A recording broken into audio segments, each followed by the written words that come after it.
hello everybody. I am Nandita, your verbal ability and soft skills trainer. So today I'm back with a new lesson for you. And yes, this lesson is on linking words. Now, linking words are really important for you. This you'll get to know in this lesson that how they are important for you. But before we learn how it is important for you, you need to learn what are linking words. Okay, so quickly see what is our agenda for the day.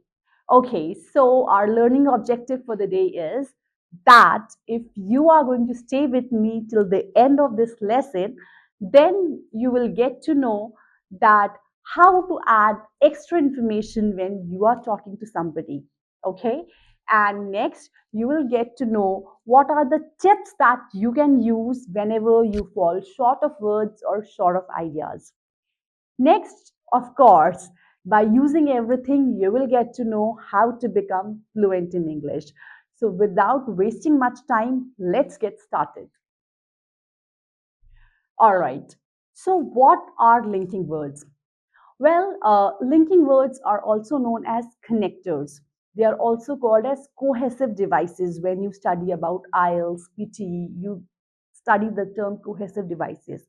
So basically, these are those words or phrases which you can use to add two sentences or two paragraphs. In short, in layman term, these are called as linking words because they link ideas and thoughts. Yes, the reason why you have to use these linking words. At times, we fall short of words. We don't have any clue. We do not have idea what we are going to talk next. In that situation, you can use linking words. Also, whenever you have to give some reason. So instead of saying because, there are other words I will tell you which you can use whenever you have to give a reason. Then, of course, when you have to end something, you have to conclude. So there are a couple of phrases, there are a couple of words which you can use so that the person gets to know that yes, you are about to end the talk. So I hope it's clear that what are linking words. These are connectors which connect the ideas, which connects the sentences, which connects the paragraphs. Okay, so as I already told you that linking words are used to add information, right? You are seeing something and you want to add a little bit of more information, then in that place we are going to use certain linking words like our favorite and. I know this is the most common word that we use in our day-to-day life in case we are speaking English. And. So how and is used? Well, when you are talking about more than one thing, then you use the word and, right? So suppose I'm going to talk about three things, then first thing, comma, second thing, and then I'll put and. Also remember that we never put comma before and itself says that everything including this, right? So and is used to add more information to whatever you are saying. So an example is given over here. We spoke about grooming, physical fitness, and intelligence. So there were three things we had talked about. Those were number one, grooming, number two, physical fitness, and number three is intelligence. Okay. Then another linking word we have is also. Also is used to add more information. It is very much similar to and, but the only difference is whenever you have to add a little bit of emphasis on something, then you say also. So, we also spoke about social awareness. So, apart from these things, we also spoke about something different, that is social awareness. Then we have in addition. Again, whenever you have to add information and you are speaking in an official or you are speaking in a formal context, so you can use the phrase in addition. In addition to this, we discussed team building. So, whatever I spoke about, apart from that, in addition to that, also discussed about something called as team building, right? Then we have as well as is used to again add information and to tell that apart from this, this was also done. So, we are interested in quality education as well as high placements. So, we are interested in two things. Number one, quality education as well as including quality education, we are also interested in another thing which is called as high placements. So, these are a couple of linking words which you can use whenever you have to add more information. And as I already explained, you need to know the context, whether you are using that particular thing in a formal situation or you are using that thing in a casual situation. The choice will be yours as per the situation. Then we have two. So there is difference between 202 and two.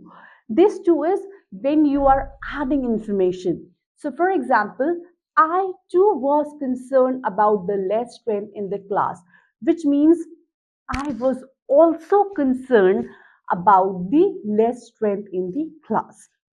Then we have moreover and furthermore.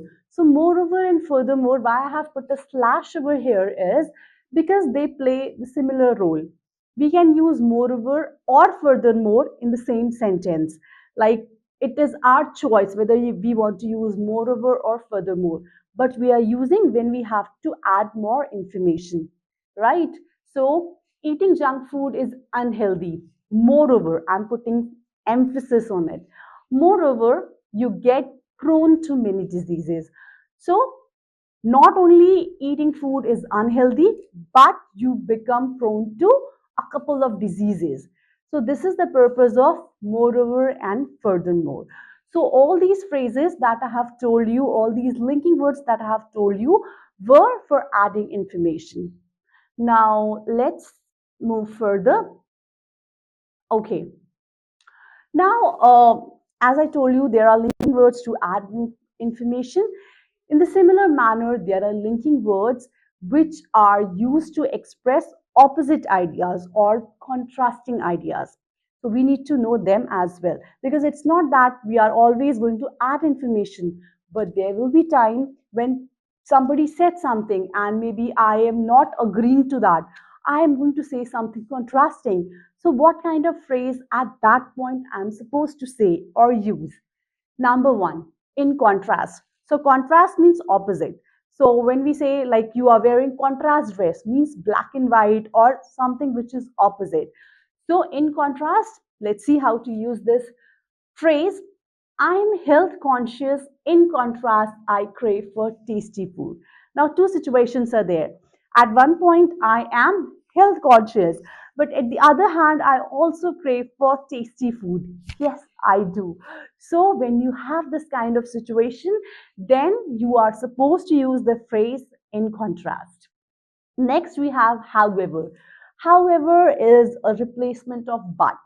But is used very casually in informal situation. However, when you are saying something formally, then do remember that however is something which is going to sound more positive. So the movie got good reviews. However, it was very long. So at first, I really appreciated that the movie has got good reviews. Then I said something which was contrasting, something which was not very appreciable about that, and it was that it was very long. So, again, there are two contrasting situations, there are two opposite situations which I'm talking about, and linking those situations with the word however.